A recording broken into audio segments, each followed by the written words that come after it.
بسم اللہ الرحمن الرحیم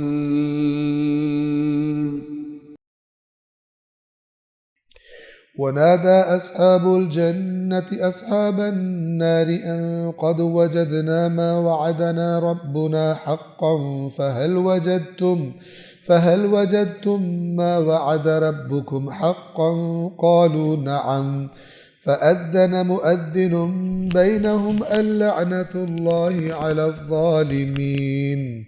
اب اس کے بعد جو آیات آ رہی ہیں وہ جنتیوں اور جہنمیوں کے درمیان ڈائلاگ کی، گویا کہ کوئی ایسا مقام ہوگا کہ جیسے آیات میں آگے آ جائے گا کہ جہاں ایک طرف جنت ہے ایک طرف جہنم ہے۔ یہ سورۃ الاعراف میں بھی اس کا تذکرہ ہے اور سورۃ الحدید میں بھی اسی کا تذکرہ ہے کہ ایک دیوار ہوگی کہ جس کے اندر ایک دروازہ ہوگا جس کے ایک طرف عذاب اور ایک طرف اللہ کی رحمت ہوگی، اور وہ جو منافق تھے اور کافر تھے وہ مومنوں سے کہیں گے کہ جو اللہ نے تمہیں نور دیا ہے تھوڑی طرح ہماری طرف توجہ کرو، ہم بھی اس میں سے کچھ روشنی لے لیں، ہم بھی اس میں سے کچھ استفادہ کر لیں۔ تو ان سے کہا جائے گا پیچھے ہٹ جاؤ، تم جو کچھ کرنا تھا وہ جگہ دنیا تھی، آج تم نہیں کر سکتے یہ کام۔ تو یہاں پر بھی وہی بات ہے کہ وَنَادَى أَصْحَابُ الْجَنَّةِ أَصْحَابَ النَّارِ، اور اہل جنت پکار کر اہل آتش سے کہیں گے ان قد وجدنا ما وعدنا ربنا حقا۔ جنت والے پکار کر جہنمیوں سے کہیں گے کہ جو ہم سے ہمارے رب نے وعدہ کیا تھا ہم نے تو اسے حق پایا ہے۔ کوئی بات جو اللہ نے وعدہ کیا تھا کوئی چینج نہیں ہے، اس میں وہی کچھ ہوا ہے جو اللہ نے جو ہم سے وعدہ کیا تھا نیک اعمال کے بدلے میں ہم نے اسے برحق پایا ہے۔ فَهَلْ وَجَدْتُمْ مَا وَعَدَ رَبُّكُمْ حَقًّا، تم سے بھی جو تمہارے رب نے وعدہ کیا تھا، خرابیاں کرتے تھے تم، تو جو رب نے وعدہ کیا تھا تم نے بھی اسے حق پایا، یعنی جو ان اعمال کی سزا اللہ نے کہی تھی رب نے وعدہ کیا تھا تمہیں بھی وہی مل رہی ہے۔ قالوا نعم، جہنمی جواب دیں گے ہاں ہم نے بھی اپنے رب کے وعدے کو برحق پایا۔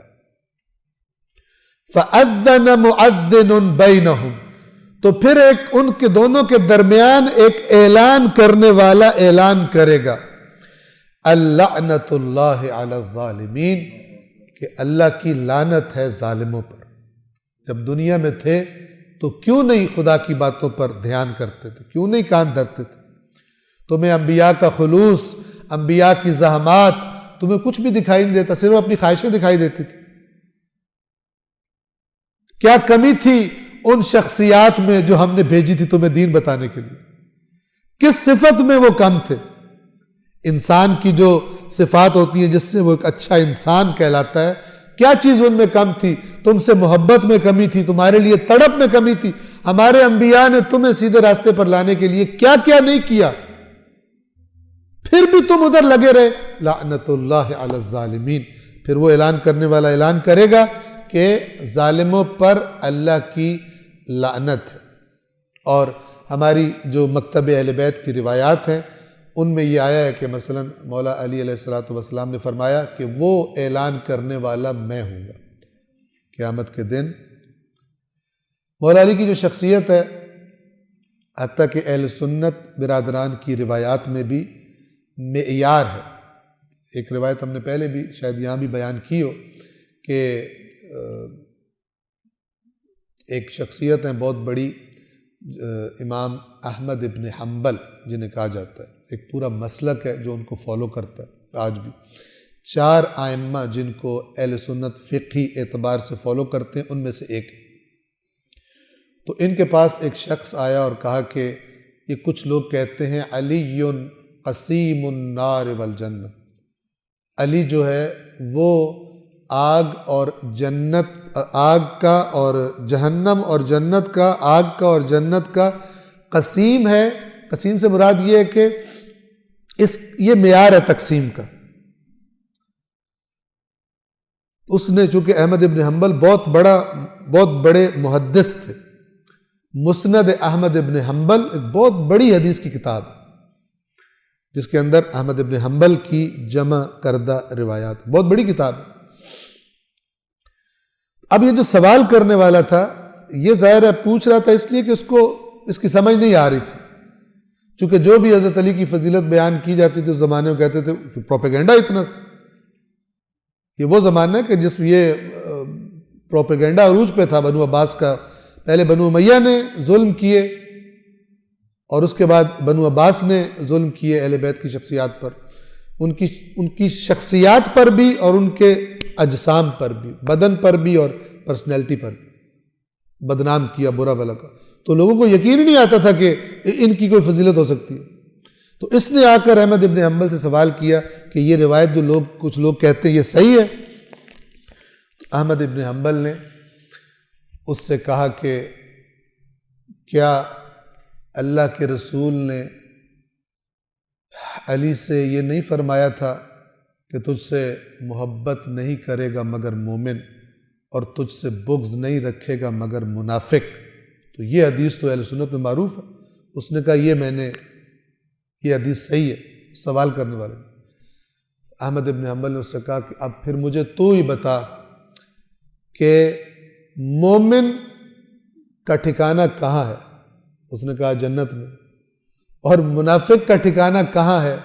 اس نے کہا جہنم میں۔ تو اس نے کہا کہ پھر وہ حدیث بھی، وہ بات بھی جو تو کہہ رہا ہے کہ علی معیار ہے جنت اور دوزخ کی تقسیم کا، اس دوسری حدیث کی روشنی میں وہ والی بات بھی برحق ہے۔ تو علی معیار، لہٰذا یہ جو روایت ہے، ایک روایت جو میں نے عرض کی روایت اہل بیت میں کہ مولا فرماتے ہیں کہ وہ مؤذن، وہ اعلان کرنے والا میں ہوں گا۔ اور آپ کو پتہ ہے کہ جو سورۃ توبہ ہے، سورہ برات بھی جسے کہتے ہیں کہ اذان من اللہ و رسول، اور اللہ اور رسول کی طرف سے اعلان ہے کفار کے خلاف۔ یہ اعلان بھی کس نے کیا تھا؟ اللہ اور رسول کی طرف سے جو اعلان برات تھا یہ کس نے کیا تھا؟ مکہ میں جا کر مولا علی نے کیا تھا۔ کچھ بعید نہیں، ٹھیک ہے، کہ روز قیامت بھی اللہ تعالیٰ اسی شخصیت سے اعلان کرائے کہ جو معیار ہے، جس کی محبت اور جس کا بغض معیار ہے ایمان اور نفاق کا، فرق مومن میں اور منافق میں جس کی شخصیت کی محبت اور بغض ہو، اس کے بارے میں ایسی کوئی بات بعید نہیں ہے۔ صلوات پڑھیے محمد و آل محمد۔